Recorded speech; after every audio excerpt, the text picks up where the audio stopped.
All right, let's do it.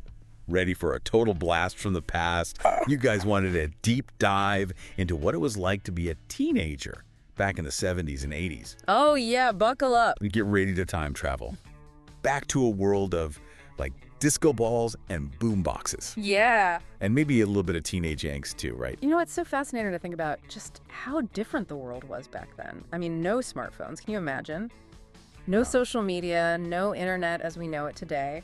It really blows my mind to think about how technology has just completely, like, reshaped the entire teenage experience. Oh, totally. Like, it's such a different world. Okay, so let's start with the visuals. Yeah. What were teens rocking back then? I'm picturing, like, bell bottoms and platform shoes.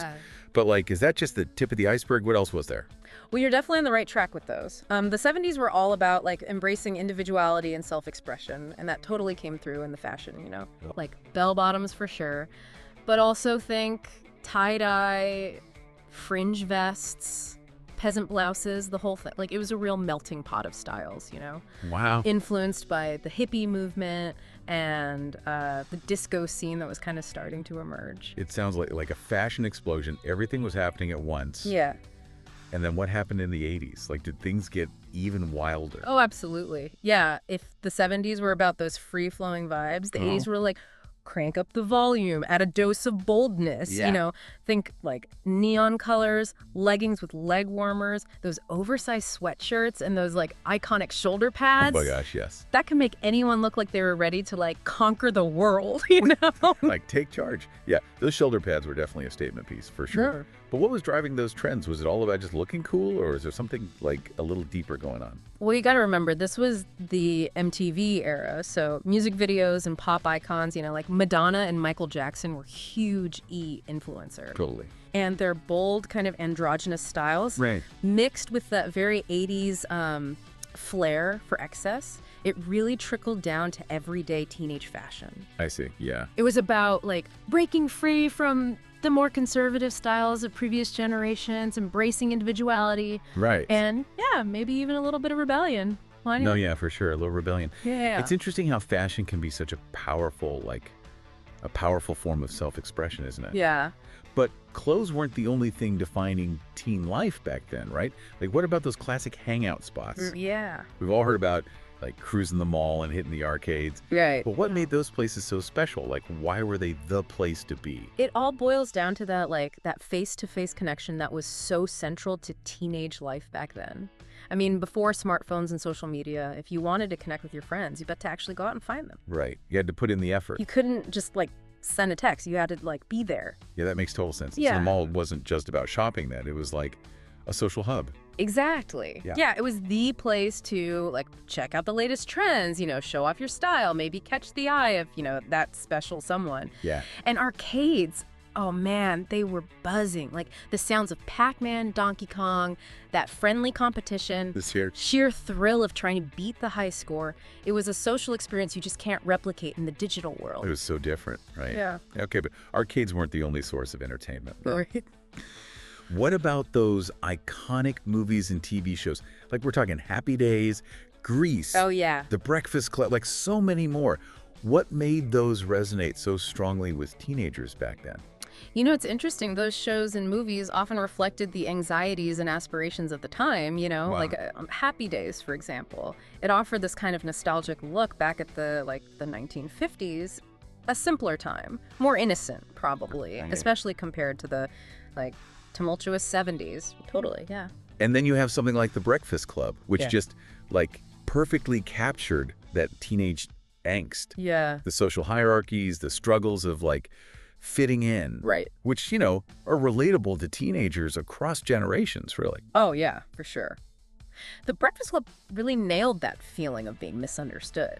Yeah. But those movies and shows, they weren't just about reflecting reality, right? Like, they also helped shape teenage culture in a way, didn't they? Absolutely. Like, think about the impact of Grease.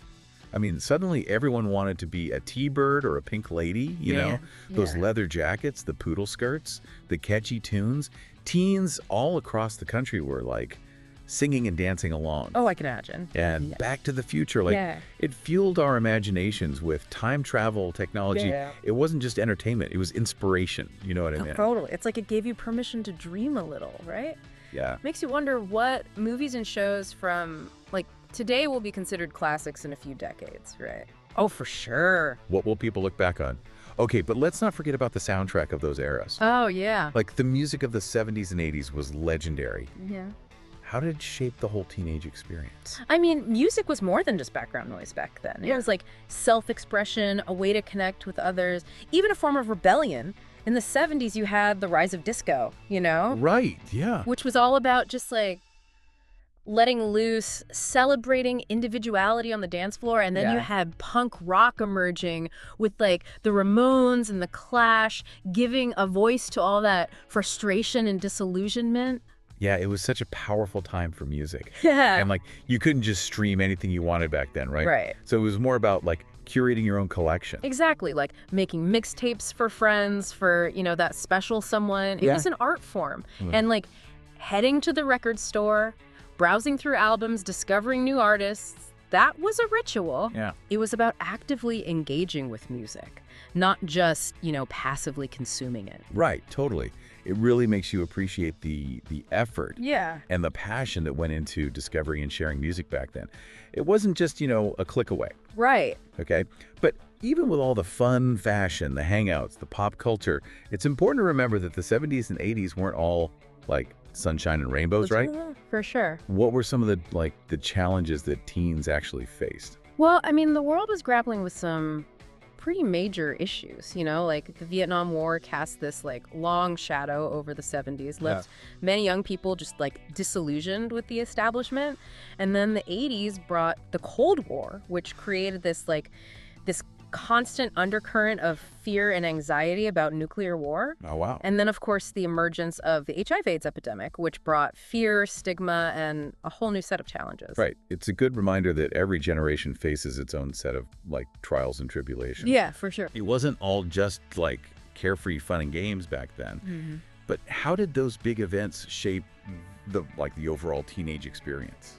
I think they definitely added a layer of complexity and uncertainty to growing up. For some, it fueled this sense of activism, you know, like a desire to create a better world. Right. For others, it might have led to like a retreat into escapism, finding solace in music, movies, just hanging out with friends. Yeah. But one thing's for sure, it shaped their worldview and influenced the adults they would become. Yeah, I bet.